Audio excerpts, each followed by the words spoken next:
Okay, we left off on chapter 25. Ma and Ba found the days without Minley long and difficult. In the morning, as soon as they woke up, they rushed to Minley's bed to see if she was there. In the afternoon, they hurried from the fields, hoping to find Minley waiting at home. And at night, with a rice bowl and a set of chopsticks waiting for her at the table, they looked up at every sound of footsteps. But an empty bed and house always greeted them, and the footsteps always belonged to a passing neighbor.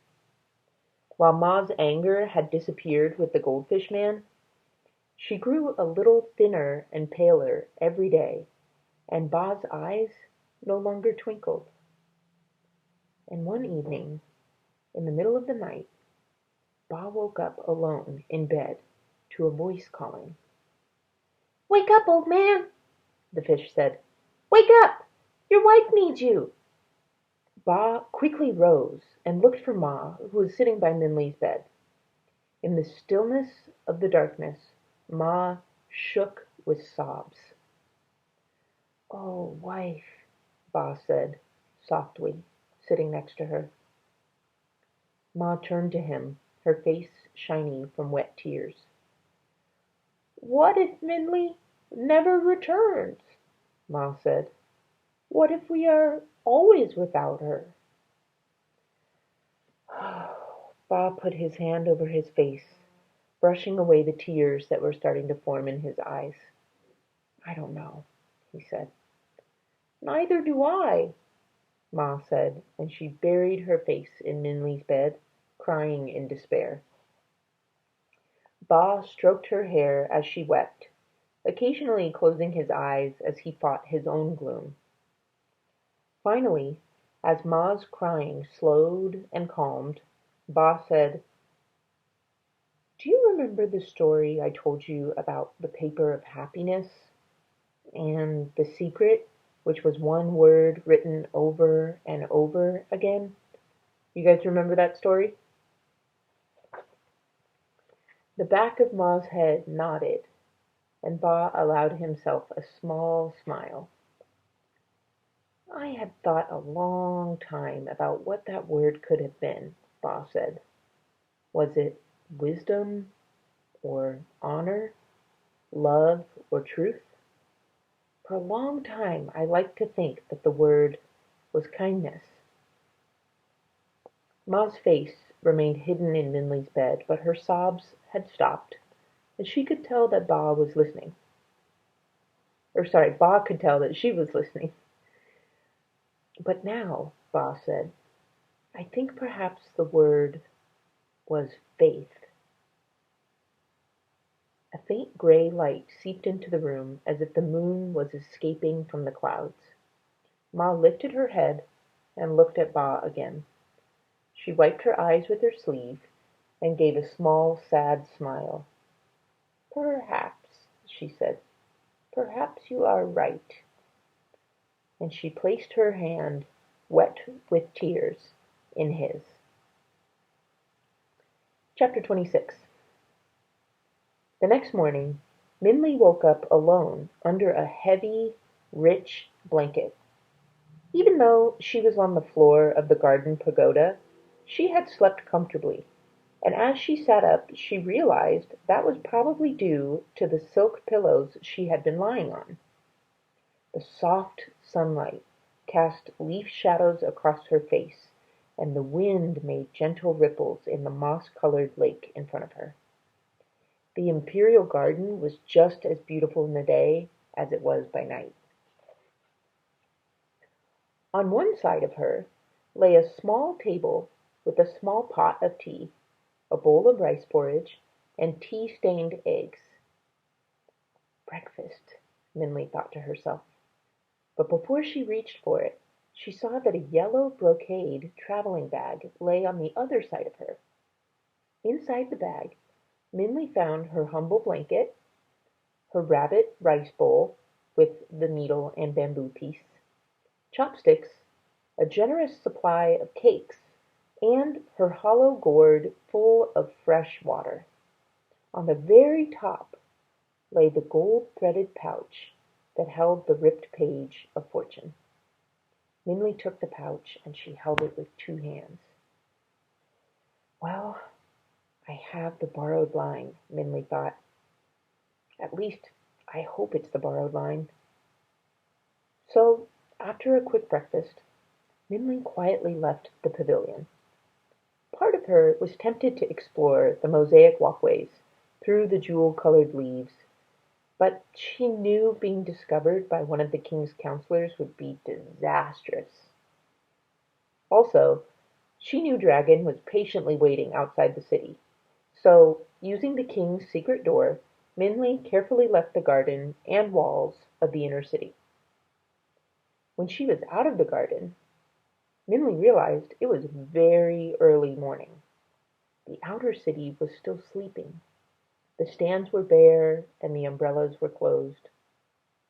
Quickly, Minley scurried to the gate. With great effort, she was able to get through. She had to use a metal pole she'd found on the ground to lift the lock and lever of one of the doors open. Even then, she was only able to get it open a crack and had to squeeze her way through. As she fell through the gate, gasping for air, she was shocked to see Dragon lying in front of the stone lions, sleeping. It took a couple of prods before Dragon woke, and his loud morning yawns almost put Minley in a panic. But they were able to get back to the hiding shelter of the forest before anyone saw them. "What were you doing by the city?" Minley asked. "You were supposed to stay hidden." "Well, I was getting the borrowed line," Dragon said. "What do you mean?" Minley said. "I have the borrowed line." And in a rush, the two of them told each other about their night adventures. Dragon stared at the ripped page from the book, and Minley looked at the red cord in Dragon's hand. "So, which is the real borrowed line?" Dragon asked Minley. "I guess that's another question we're going to have to ask the Old Man of the Moon," Minley said. You guys want to read one more chapter? Yeah. These chapters are really short. Okay, chapter 27. With both borrowed lines, Minley and the dragon continued their journey. Minley remade her compass with her rabbit rice bowl and followed the needle's pointed direction. As they traveled, the land became more barren, rocky, and steep. Without trees to tame it, the wind blew wildly, burning Minley's cheeks red with cold. The icy air shoved and pushed them, as if trying to keep them back.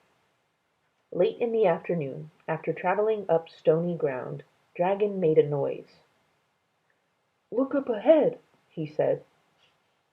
Far ahead of them seemed to be a spot of bright yellow. Against the gray landscape it seemed like a fallen piece of gold. "Is it a forest? Trees with yellow leaves?" Minley asked, and then she looked at all the gray stones surrounding them. But what trees could grow here? "I think there is a village," Dragon said, squinting his eyes. "If there is, we can get you some warmer clothes."